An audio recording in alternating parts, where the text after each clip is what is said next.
जय हिंद साथियों, स्वागत है आप सभी का आपके अपने YouTube चैनल ग्री स्टेशन में। दोस्तों, जैसा कि आप सभी को पता होगा कि बिहार टीचर वैकेंसी जो है वो 6 to 8 की क्लास की काफ़ी बल्क मात्रा में आ रही है। जहाँ पर TGT PGT की भी वैकेंसी है, PRT की भी है, सारी वैकेंसियाँ हैं। पर 6 to 8 वाले में कन्फ्यूजन सबसे ज़्यादा बन रहा है कि उसमें सब्जेक्ट कॉम्बिनेशन क्या होगा स्टूडेंट का। तो यहाँ पर मैं आपको ऑफिशियली एक मेरे पास PDF है, मैं उसके माध्यम से आप सभी को दिखाना चाहूँगा कि सब्जेक्ट कॉम्बिनेशन क्या होगा, किस सब्जेक्ट के स्टूडेंट का। ग्रेजुएशन में आपका कौन सा सब्जेक्ट होगा तो आप किसमें फॉर्म अप्लाई कर सकते हैं, सारी बातें हम लोग इसमें डिस्कस करेंगे। साथ में यही कॉम्बिनेशन आपका हरियाणा स्टेट में भी होने वाला है, या स्टेट में भी यही कॉम्बिनेशन सेम चलने वाला है। दोनों का हम लोग साथ में सिमिलर देखते हुए चलेंगे। ये सबसे पहले आपको बताएं कि जो क्लास 6 to 8, ये देख सकते हैं आप, क्लास 6 to 8 का जो कॉम्बिनेशन सब्जेक्ट कॉम्बिनेशन है उसको देखते हैं।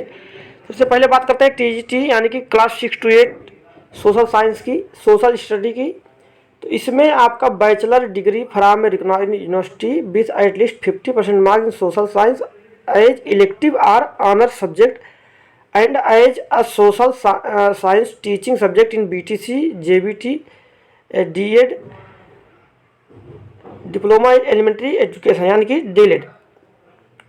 तो अगर आपका बैचलर डिग्री है, ठीक है ना, अगर आपका ग्रेजुएशन है, बैचलर डिग्री है, 50% मार्क्स साथ, किसमें सोशल साइंस मेन सब्जेक्ट होना चाहिए आपका, यानी कि सभी में सोशल साइंस हो पूरे कोर्स में, हर सेमेस्टर में, हर ईयर में, या फिर इलेक्टिव कोर्स के रूप में भी आपका हो अगर, यानी कि सोशल साइंस जो है वो किसी एक सब्जेक्ट के रूप में भी अगर आपका पूरे कोर्स में, यानी कि पूरे आपकी डिग्री में कोई एक कोर्स भी अगर होगा DELED में, तो भी आप अप्लाई कर सकते हैं इसमें, ठीक है ना।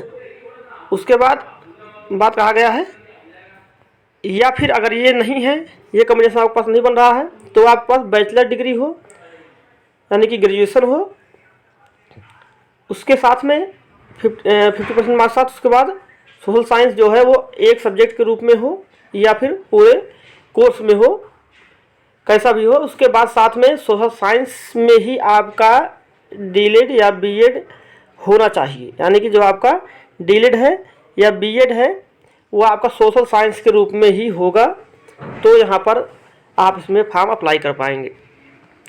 साथ में कहा गया है या फिर 4 साल का आपके पास बैचलर डिग्री हो, यानी कि बैचलर इन एलिमेंट्री एजुकेशन यानी BEd हो, 50% मार्क्स साथ और सोशल साइंस सब्जेक्ट में हो, या फिर 4 साल का BA BEd हो, 50% मार्क्स साथ सोशल साइंस सब्जेक्ट में, तो आप फॉर्म अप्लाई कर सकते हैं। अगला कहा गया है कि bachelor degree in any 2 subject out of following with at least 50% marks in aggregate individual during all 3 years, यानी कि 3 साल में आपके पास 50% मार्क्स साथ किसी भी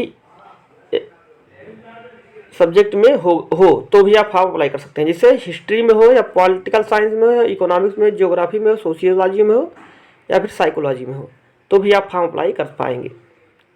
लेकिन इसमें से कोई 2 सब्जेक्ट आपके पास होना चाहिए।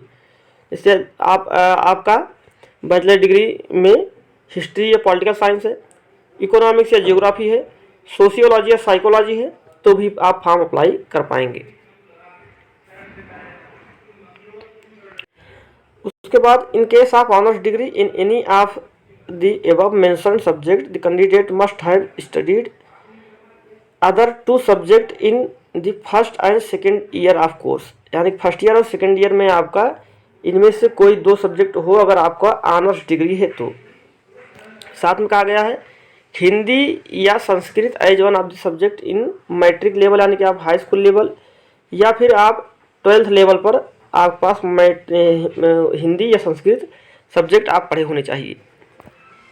अगर कहा गया TGT साइंस में, TGT साइंस में साइंस वाले स्टूडेंट के लिए कहा गया कि bachelor degree from university 50% marks साथ आपके पास साइंस में होना चाहिए बैचलर डिग्री, साथ में इलेक्टिव कोर्स या फिर ऑनर्स सब्जेक्ट के रूप में जो साइंस है वो आपका BTC JBT DED या DELED में आपका होना चाहिए।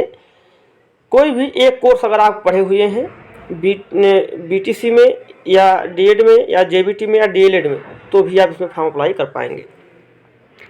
अगला कहा गया है bachelor degree from a recognised university with at least 50% marks in science, यानी कि साइंस में आप बैचलर डिग्री हो, या फिर इलेक्टिव या ऑनर्स सब्जेक्ट हो आपका साइंस में, किसमें, बीएड में, तो भी आप इसमें फॉर्म अप्लाई कर पाएंगे।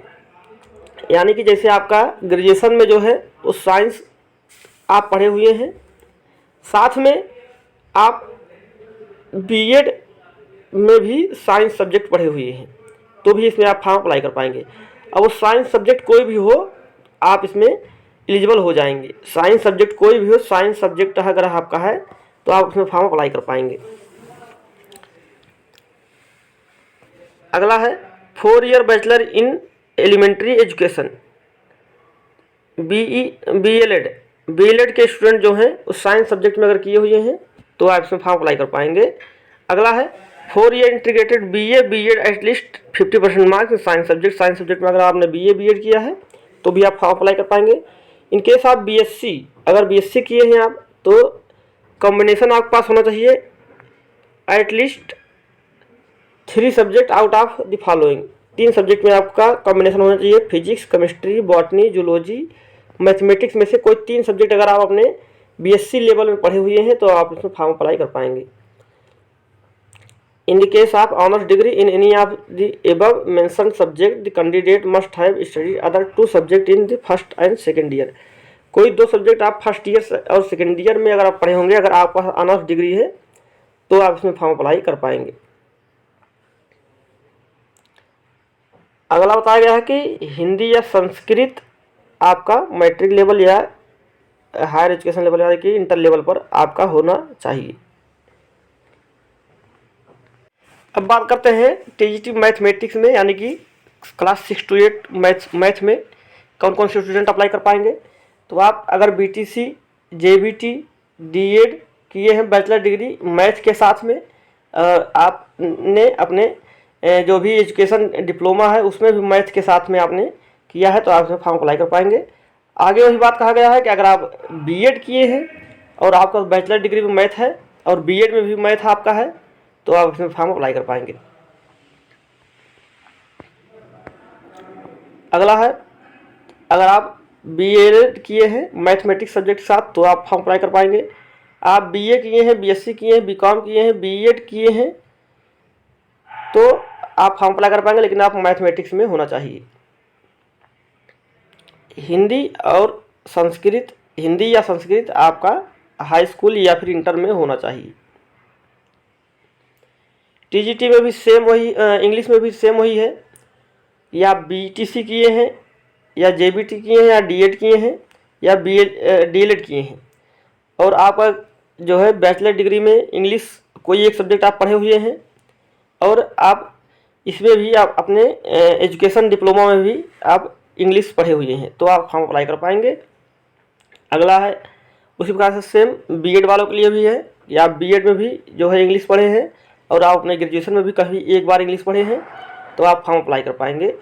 अगला है बीएलएड के लिए कि इंग्लिश में बीएलएड आप किया है आपने तो भी आप फॉर्म अप्लाई कर पाएंगे।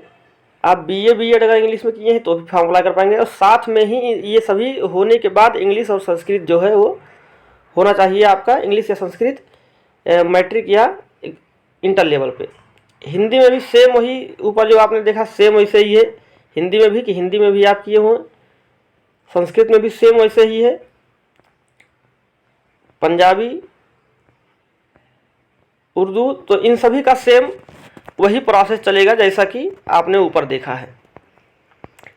तो उम्मीद करता हूँ ये सारी पॉइंट्स आप सभी को समझ में आ गई होंगी और बाकी किसी में डाउट नहीं रहा होगा स्टूडेंट का। देखिए आर्ट वालों में बता दें,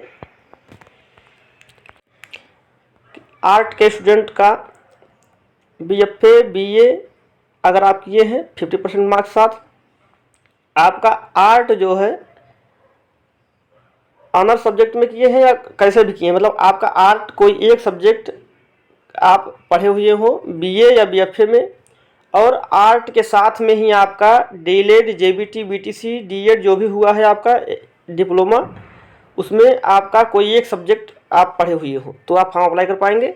साथ में BFA BA वाले स्टूडेंट जो B.Ed किए हुए हैं उनके लिए सेम वही कंडीशन है कि आप अपने B.Ed में भी आर्ट पढ़े हो कभी एक बार, और साथ में आपने ग्रेजुएशन में भी B.Ed पढ़ा हुआ हो तो आप फॉर्म अप्लाई कर पाएंगे। ये सेम सब कुछ आप पढ़ सकते हैं, देख सकते हैं। जो भी अगर आपका डाउट हो तो यहाँ से आप देख सकते हैं, इसमें कोई दिक्कत वाली बात नहीं है। सारे पॉइंट्स आपके क्लियर हो गए होंगे उम्मीद करता हूँ। अगर क्लियर हो गए हैं तो वीडियो को लाइक करें, दोस्तों से शेयर करें और चैनल को सब्सक्राइब करना बिल्कुल ना भूलें। चलिए नेक्स्ट फिर मिलेंगे, तब तक नमस्कार, जय हिंद, जय भारत।